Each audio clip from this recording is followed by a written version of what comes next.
I was walking with fast steps. Today my bus left again. It was 5 in the morning. Suddenly I stumbled very fast. It was probably a stone and it fell away from my feet. I bent down and touched my foot. My hand was filled with red color. I thought for a moment, so the company will return the gate. I was standing on the back road of the park at that time. It was a little quiet at that time of the morning, but the rickshaws used to get here early to go to the factory area. I sat there on the footpath of the park and my feet. My whole foot was soaked in blood. I was surprised that it was so badly hurt. I turned my foot over and saw no such marks. Blood. It was completely fresh. I looked towards the place where I had stumbled and a stone had fallen away from my foot. As soon as I saw the stone, I screamed because it was not a stone but a cut human. It was the head. A loud scream came out of my mouth.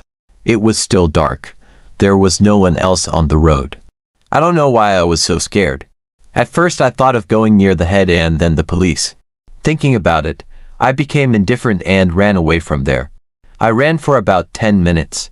It was a huge park, but the wall of the park was ending here. I stopped and tried to catch my breath. Morning. The cold was tearing my bones. The light was starting to spread. Suddenly I heard the sound of a rickshaw behind me. I immediately got on the edge of the road and signaled the rickshaw to stop. I wanted to go away from the place. The rickshaw passed by me at full speed. I ran after it quickly, shouting to stop it, came forward and went far enough. The rickshaw stopped and then followed it while going in reverse. The side started coming. As soon as I saw a rickshaw near me, I got into it. After going far enough, the rickshaw driver asked, "Where are you going?" I quickly replied, "Brother, let me drop you off at the first square on the warehouse side." Suddenly my eyes fell on the rickshaw driver, and a scream came out of my mouth, because someone was sitting on the driver's seat. The next day, children picking up garbage on the back street of the park found a severed human head and started rounding up people fleeing in fear. This continued for 7 weeks.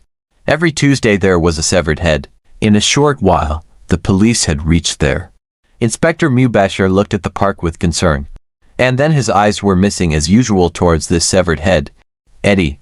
The volunteers had taken away the severed head. Inspector Mubasher, who had found 7 heads in 7 weeks, was receiving messages from the higher authorities that if this series was not stopped, he would be suspended. Inspector Mubasher was sitting holding his head. This time also a rickshaw was seen in the CCTV camera. Someone threw the head out like a football and as soon as the rickshaw left, the cameras stopped working. Done. After 10 minutes, the cameras were on again. Mubasher and his entire team were facing the same situation for the last 7 weeks. After all, where did that blue rickshaw come from and where did it go? No one knows this. For the past several days Mubasher had blocked the city. The search for the blue rickshaw was going on in the city. But no rickshaw like the one seen in the video could be found so far. DSP himself. They were monitoring the case. New cameras had been installed. They had to stop the accident that happened on Tuesday. On Monday night, Mubasher came out with his 4 police mobiles. Cutie. Anyway, the police are notorious for not protecting the public. He thought to himself while smoking a cigarette, his men who have been barricading around the park all night. Are they standing up for themselves? It was 5 o'clock in the morning and today the intensity of cold was less and there was no fog. No rickshaw or vehicle was seen on any camera till now. He knew that his team was also tensed and scared because they all thought it was a mysterious case. Believed that it was a serial killing issue or a revenge act which was being deliberately shrouded in mystery. Mubasher contacted the 4 teams in turn, but there was no response to Team 4's wireless. Inspector Mubasher repeatedly started calling on the wireless Team 4. Inspector Mubasher calling you, is everything okay on your side? Over. There was complete silence on the wireless. Mubasher looked at the clock and it was 16:05. He asked Team T and 3 to keep an eye on him and he quickly left for Team 4. The police mobile was empty. His 3 men were missing. The wireless was swinging in the air. He had never panicked in the past 7 years, but today even in the bitter cold, sweat poured from his forehead. He immediately contacted the control room. Control room Inspector Mubasher Kaling. Check the location of Team 4. What happened here a while ago? Head Constable Zafar in the control room said in a panicked tone. Sir, a blue rickshaw suddenly appeared here as soon as the police mobile approached. The camera has stopped working. Sir, nothing was seen ahead. The camera is still off. The empty mobile of Team 4 was talking to Inspector Mubasher. And the mysterious blue rickshaw and severed heads were becoming a strange puzzle. 3 of his young men were missing. Hadn't he lost his 3 worthy men somewhere? Team 3 and 2 had also reached there. The wind was blowing on everyone's faces. By the way, only 1 head was found on Tuesday, but 3 today. The disappearance of the young men together was very mysterious and unbelievable. There was a stir in his department early in the morning. To be aware of the moment, they had also received the information that the mysterious rickshaw had appeared again today and the 3 youths in the police mobile were missing. In a short while, the entire police station and the DSP himself were present at the incident. Police, the men of K were spreading all around and searching if they could not find any trace of their comrades. At least they could find some sign to know in which direction they were taken. DSP Saib could no longer call the matter the carelessness of Mubasher and his team, because the 4 cameras were working equally throughout the night. But in the morning at a certain time one of the cameras automatically shut down and the youths disappeared. Carr was saying that the matter is different. These 3 young men also had mobile phones.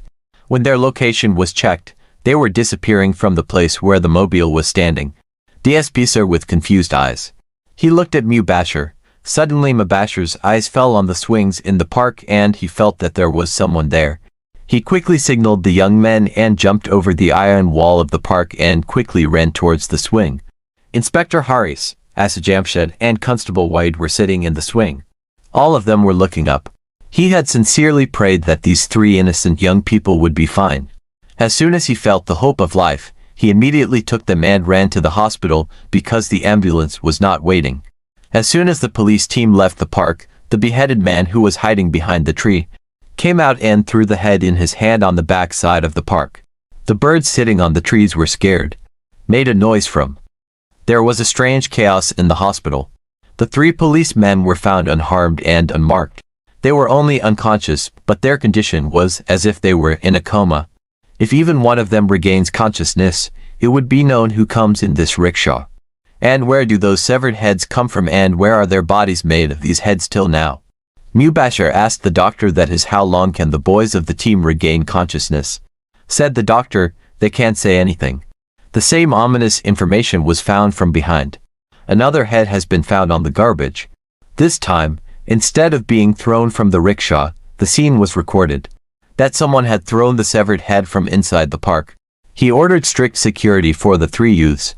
He reached DSP Saab's office and had a discussion with him. There are many deaths happening again and again in the same way. The park was sealed in the first week. The guards were also severely questioned. But this terrible series continued. Mubasher immediately reached the hospital again. When he met the doctor, he told that all the reports were clear and there was no internal injury. When Mubasher left the hospital, he saw an old man with a strange appearance looking through the window. He was in the ward. He was trying to get a peek into the place where his men were kept. As he was passing by, Mubasher felt something strange. The eyes of both of them met. When he saw the old Mubasher, he got scared and started walking out with fast steps. He was looking around because there was no sign of the old man there. He punched the wall angrily. Saw a person sitting on the stairs breathing heavily. Mubasher took a deep breath and turned back towards the ward making a sound with heavy footsteps. His full attention was on the person sitting on the stairs, who was sitting there hiding from him. Mubashir walked into a room and stood close to the door. Moving towards the door with fast steps, Mubasher went to the door without making any sound and grabbed him from behind. He also had a coughing fit. Mubasher had almost picked him up and made him sit on the bench in the corridor. He removed the very old torn blanket from his head and Mubasher was surprised. He could forget that his whole childhood was spent buying colorful toys from him. He was Chacha Siddiq. Once upon a time, he used to set up a stall outside the same park. There were all kinds of toys on it. He said in surprise, "Uncle Siddiq, this aren't you?" He said with a trembling voice, "Yes, good son, it's me. I was scared when I found out that he attacked a policeman today. I had seen you pass by this area many times. I thought maybe you should go to the hospital." Mubasher could not understand his incoherent words. Thinking something, he took Siddiq's hand and took him out of the hospital. He took him straight to the tea house. It was that this old man would have a problem later by being put in the police car, and the media would present him as a mysterious person or a target killer. He was always used to leave through the back door on such occasions. He called Chacha Siddiq. "Uncle, I know that you know something about this. Otherwise you would not have reached the hospital secretly like this. If you help us, maybe an innocent person will be saved from this horrible death." Carr started laughing with his bare teeth. Mubashir was shocked to see him. This time Mubashir said a bit harshly, "Uncle, do you know that the head found today was the 8th head? Don't let me force you to.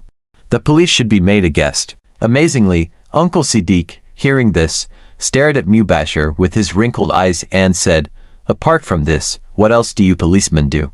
If people had not done all this with him, all this would not have happened today." Mubashir angrily punched the table and said, "Who is he? And what is all this? Tell me. I promise that I will punish the culprit severely." Uncle Siddiq thought for a while and then started speaking. Harun was his name. He drove a broken rickshaw. His wife, daughter, and younger sister were living peacefully in their small house. One day his daughter did not come home. He searched everywhere. He even went to the police, but he was sent back after hearing his words. Also tried a lot on his own. One day, his daughter's body was found with her neck cut from the garbage heap near the back gate of the same park. Her condition showed that she had been brutalized before her death. Uncle Siddiq stopped to breathe. His daughter was only 14 years old. She was born 7 years after marriage, and again he had no children. Even after the death of his daughter, he made many rounds of the police stations, but considering him a poor person, no one tried to catch the killers of the innocent. The most terrible thing was that only the body of his daughter was found, not the head. After hearing this, he started to panic at once. He thought in his heart that what happened to the father who did not even find the body of his daughter. Uncle Siddiq said again, from this shock, when the lady of the house fell ill. She would scream like a madman and would go and stand at the gate of the same park. She would try to find her daughter in every girl. Baksha, Harun was overcome with grief, but he had to drive a rickshaw to feed himself and his sister and wife. As his sister was young and marriageable, Aaron strictly forbade her that even if her sister-in-law left the house, she should never make the mistake of following her. She would be in front of the park all day long, and she used to go around in the evening. Some tyrant caught her and raped her on the pretext of introducing her to her daughter. Harun tried hard to keep her tied up in the house, but she managed to escape from there. She used to run away.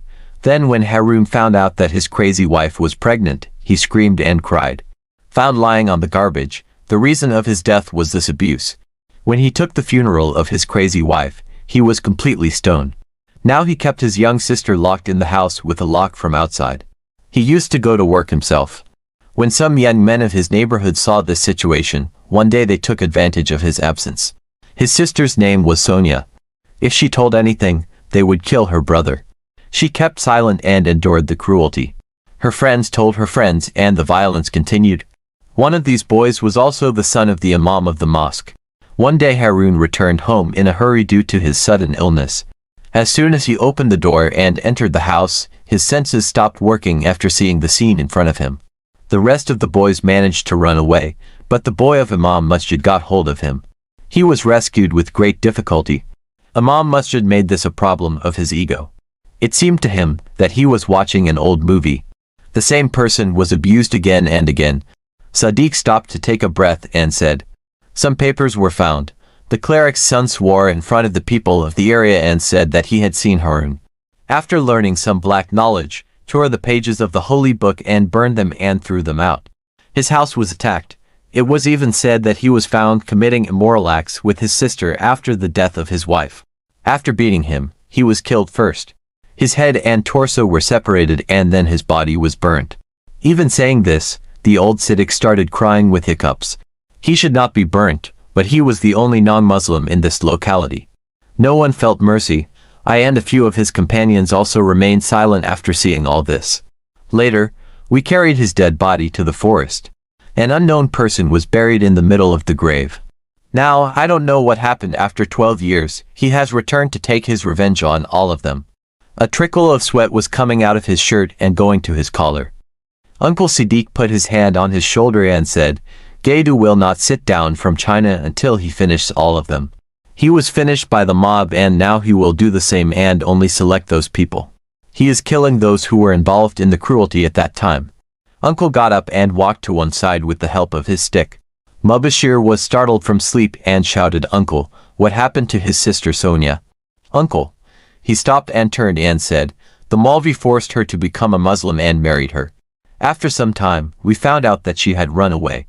Suddenly, his eyes were deceived and he saw that as soon as Chacha Siddiq reached the road, a blue rickshaw stopped at his place and he sat in it.